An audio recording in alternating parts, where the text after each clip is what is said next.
This is November 17th, Yeah. and we're cooling down here in Arad. Mm-hmm. We're expecting rain today. That's kind of different, but we've been enjoying the fall weather a lot. Now, today we're going to start with chapter 5 of Daniel, Mm-hmm. and we're talking about Babylon, the city of Babylon. Mm-hmm. I want to give a little bit of an overview of how things worked there. I read the history about Babylon from Google, only Google was quoting Britannica. Oh, yeah. And I'm going to just try and get what I got out of it a little bit here. The Assyrian people and the Chaldeans, you'll see that in the Bible. Chaldeans, these are tribal peoples along the Euphrates River, which extended into where Babylon was. Mm-hmm. And the Assyrian was primarily a capital up in Nineveh, which is north of Babylon. And the Persians were... Is Babylon a city or a nation? Well, this is what I want to explain. Okay. The Persians were to the east of all of that. Medes were east. What the situation is that the nations were not nations right at first. They were big cities that had a king. Mm-hmm. Okay. In fact, even small cities had a king. Yeah. So you had all these little kingdoms. And then somebody like Assyria or Nineveh would gather power because it was a bigger city and take over some of these smaller cities and make them subject to them. Mm-hmm. So the hands of Nineveh, Babylon, Tyre, Damascus, all of these city-states were subject to battles. And so these the Babylon group would take power. There was a Nebuchadnezzar earlier, about in the 900th century, but he was put out by the Assyrians. And so you just have these lands going back and forth. Now, the Euphrates River could make a boundary, but by and large, they had a hard time saying, this is my boundaries, so that they could say, this is my nation. So that's why it would go back and forth, and it was just whoever was the most powerful. So like Poland. Yeah, like Poland. Yeah, poor Poland. So the capital of the southern part of Mesopotamia is another word that gets used. That's a sort of like the area along the river. Hammurabi was called an Amorite dynasty, and he was 1792 to 1750, which is sort of the era of Abraham. Oh, yeah. Maybe a little bit later than Abraham.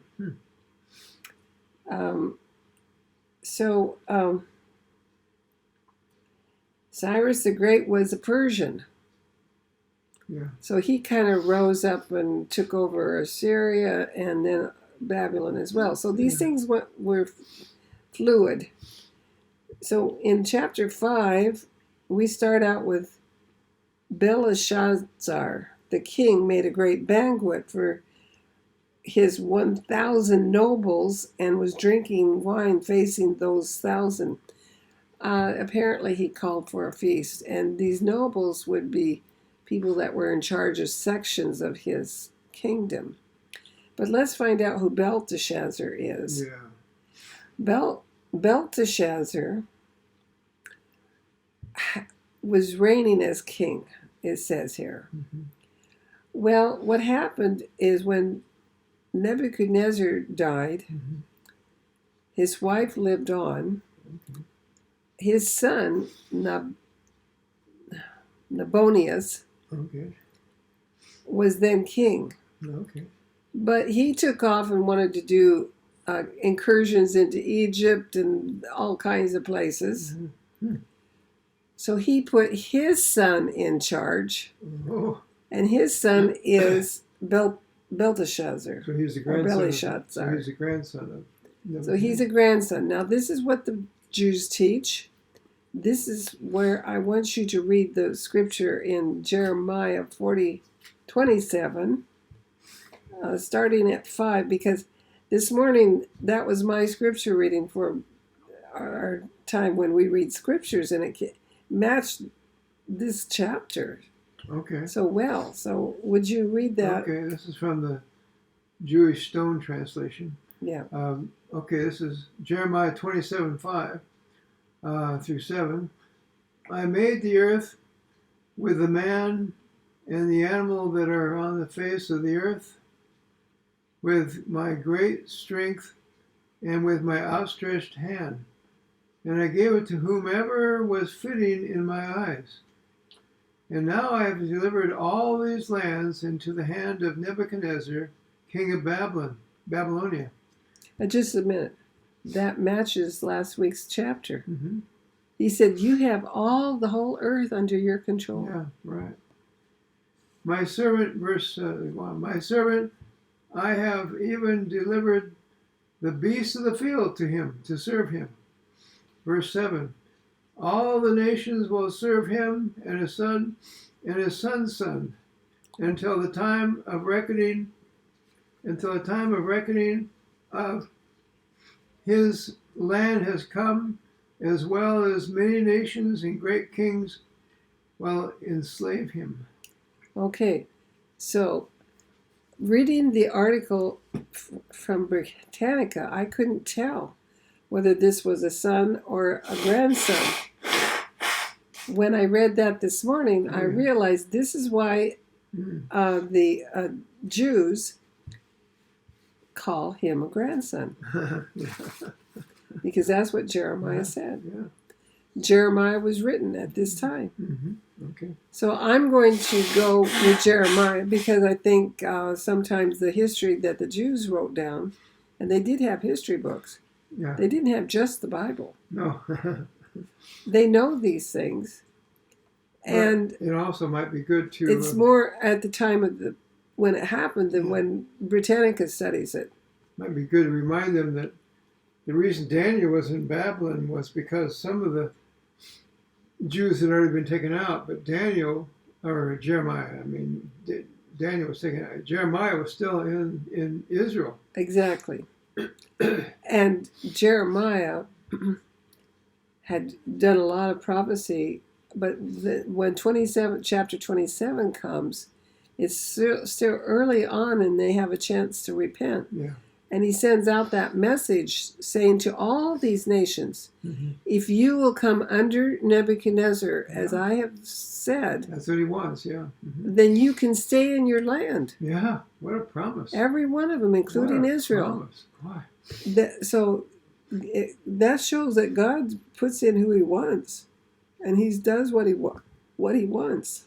Anyway, so now we have the grandson, and we have all these people, these nobles drinking wine, and they're facing him, so he's exalted himself, mind you, as usual, leaders usually do.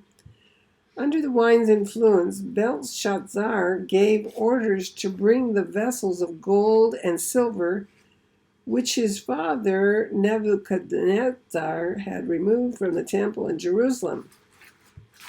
That's a comma there in this book. I just remembered in chapters 27 of Jeremiah. Yeah. He also mentions that. He says, if you don't submit to him, they're going to take the vessels from the temple. Right. And then it says later in the chapter that there were some of the vessels left. Yeah. And they would take them. Mm-hmm.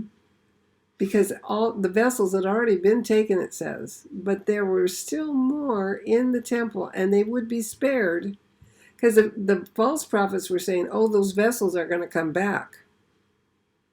He says, oh, no, they're not going to come back, not until the time I designate, which indicated they were going to come back. Yeah. So we need to keep that in mind as we read this. Also, at the time of Daniel chapter 5, there were still vessels in Jerusalem. Yes, there were. And some of the big ones, like the laver and the pillars, but then it adds the other vessels. So there were some other smaller ones too. Okay, so he gives orders to bring the vessels of gold and silver, which his father Nebuchadnezzar had removed from the temple in Jerusalem, so that the king and the nobles, his wives, and his concubines might use them to drink. Yeah, they thought something about that. I don't know if they felt they were important to do that, or if they felt like that was a way of discrediting them, or it's a way of discrediting God. Okay. Because they knew where they were from. It was from the temple in Jerusalem. Yeah, boy, that's now they could do that with the temple vessels from other countries, and it wouldn't have been anything. No. So they brought the vessels of gold, which they had removed from the temple, the house of God, which is in Jerusalem. And the king and his nobles, his wives, his concubines, drank from them.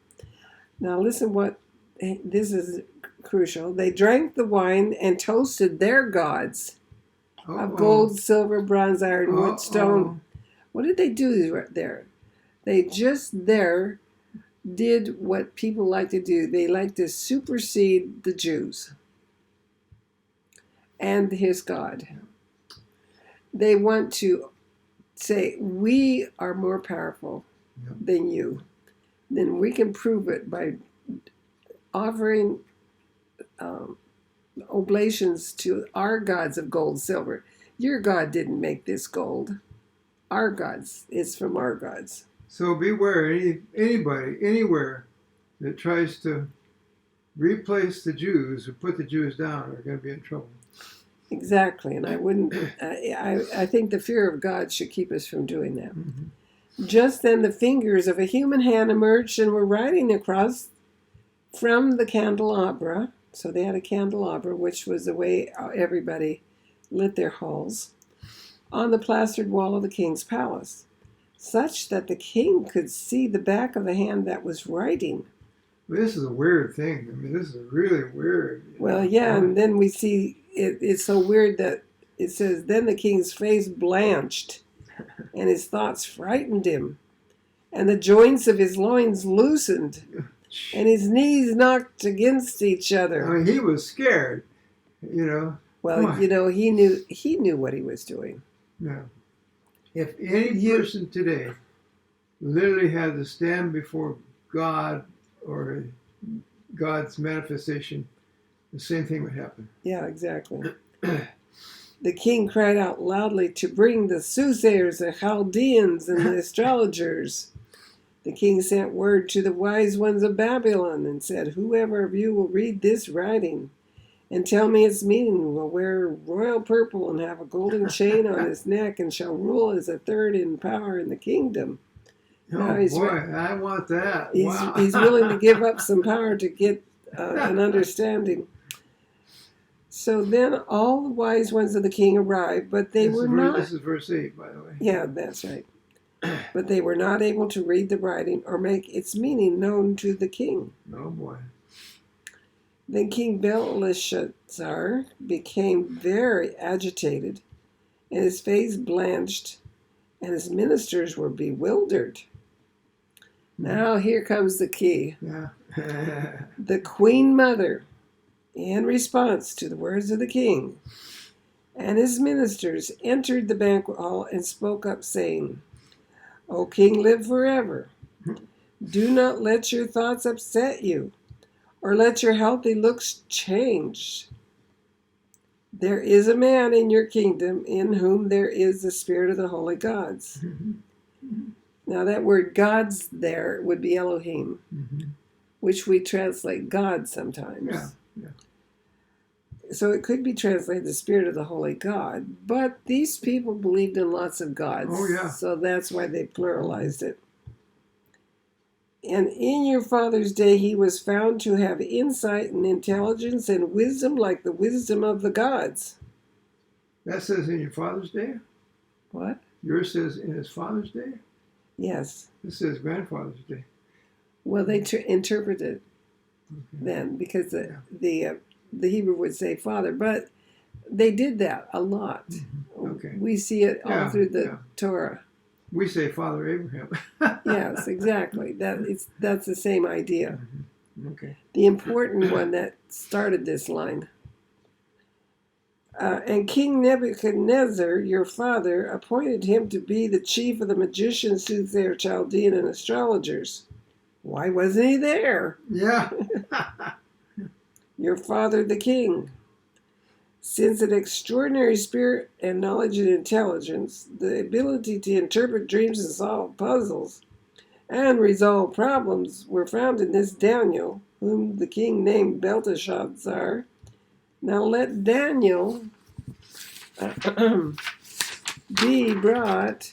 Oops, my page is the wrong page. Be summoned, and he will make the meaning known. Boy, this queen knew a lot of stuff about Daniel, I tell you. Well, she was around when all that happened. Wow. Why? She's the queen mother that usually is the reigning, the original reigning king's wife. So Daniel was brought before the king. The king spoke and said to Daniel, "You are Daniel, one of the exiles of Yehuda, whom my father the king brought here from Yehuda. And I have heard about you, that the spirit of the gods is within you, and that extraordinary insight, intelligence, and wisdom have been found within you. And just now there have been brought before me the wise ones, the soothsayers, to read this writing as to tell me its meaning. But they couldn't tell me the meaning of the thing. And I have heard about you, that you're able to interpret meaning and resolve problems. Now, if you can read the writing and make its meaning known to me, you shall wear royal purple, and a golden chain will be placed on your neck, and you will rule as the third in the power in the kingdom." Now, I can imagine this not impressing Daniel at all. You know why? He knows what's going to happen. Yeah. Then Daniel responded. This is verse 17, Yeah. Daniel responded and spoke before the king. "Let your gifts remain yours, and give your presents to another. But I shall read the writing for the king, and I shall make its meaning known to him." Now, the words, I take it, are words that they should have understood. Oh, really? They're written in Aramaic. Yeah. The people spoke Aramaic. In fact, Daniel changes to Aramaic shortly hereafter. Right now, I think it's still in Hebrew. But they write the Aramaic in Hebrew letters, so sometimes it's a little hard because the two languages are very similar.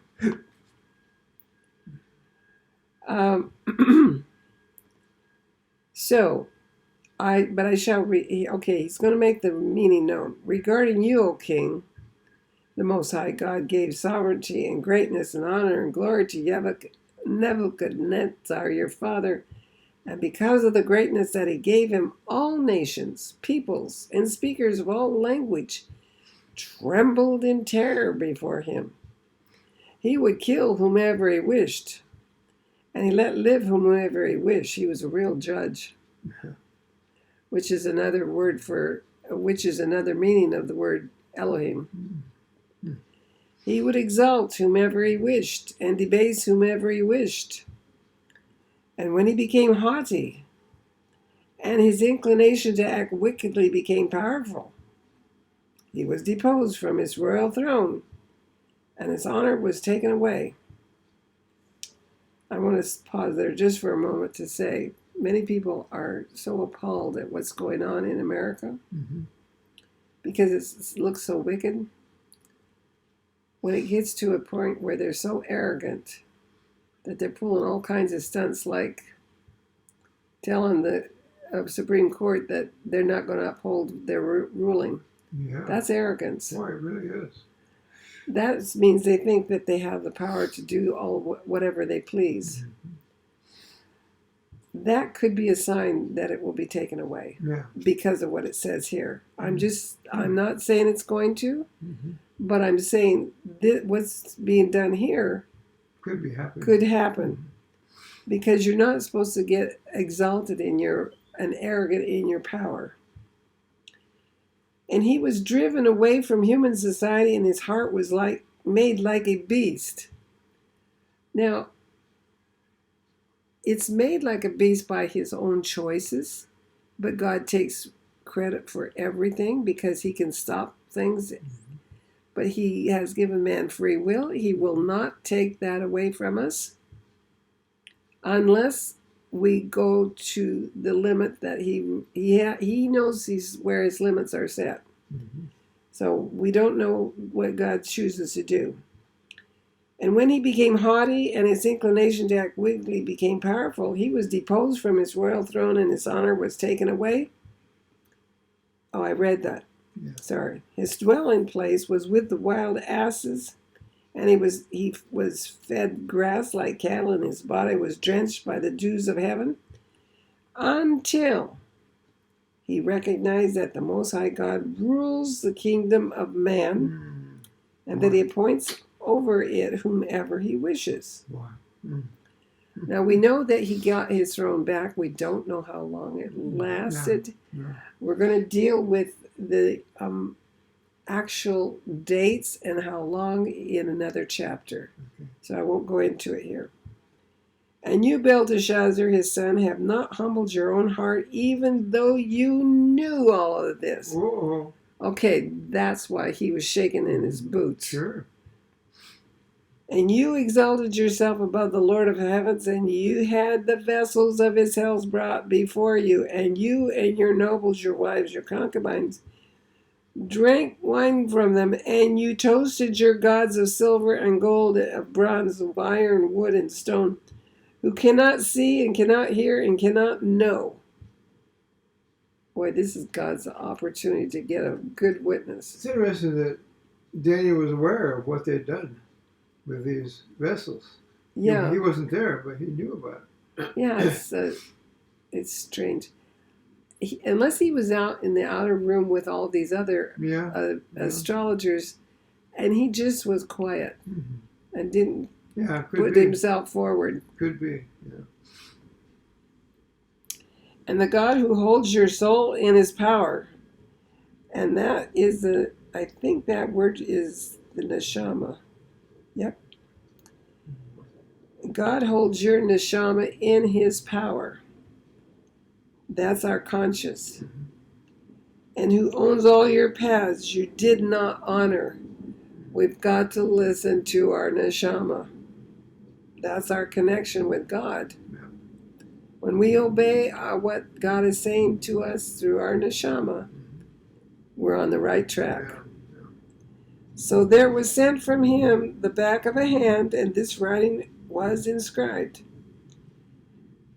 And the interpretation here's what was inscribed. Mene, mene, tekel, upharsin. Verse 25, Yeah, now we're ready for verse 26. This is the interpretation of the message. Mene, God has counted you, your kingdom, and brought it to completion. You're done. Tekel, you've been weighed in the scales and been found wanting. You haven't lived up to what you should have lived up to. Perez, your kingdom has been divided. That word Perez, they have an S, but sometimes it's pronounced Peretz. We get it with the descendant of Shem. Remember? No. What was your name, Frank? They gave you in class?